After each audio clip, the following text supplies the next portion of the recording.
अहिराना जी से रंग डाला वाला ये बबनी राज करबू अहिराना जी से रंग डाला वाला ये बबनी राज करबू। इमकी के होली में नया काम होई हो काम होई हो इमकी के होली में नया काम होई हो अहिराना जी से रंग डाला वाला अहिराना जी से रंग डाला वाला ये बबनी राज करबू हो अहिराना जी से रंग डाला वाला ये बबनी राज करबू हो। इमकी के होली में नया काम होई हो इमकी के होली में नया काम होई हो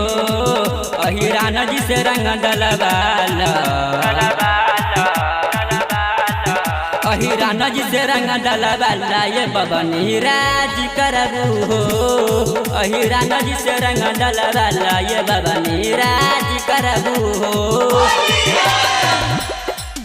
अहिराना जी से रंग डाला वाला ये बबनी राज करबू हो अहिराना जी से रंग डाला वाला ये बबनी राज करबू हो। बनल बा मुंड घटना घट जाएगा बनल बा मुंड घटना घट जाएगा पिचकारी बॉडी से सट जाएगा पिचकारी बॉडी से सट जाएगा इमकी के होलिया में चोलिया नहीं रंग जाएगा इमकी के होलिया में चोलिया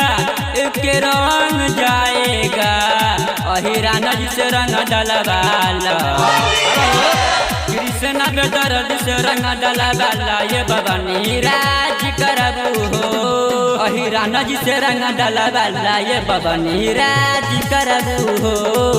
अहिराना जी से रंग डाला वाला ये बबनी राज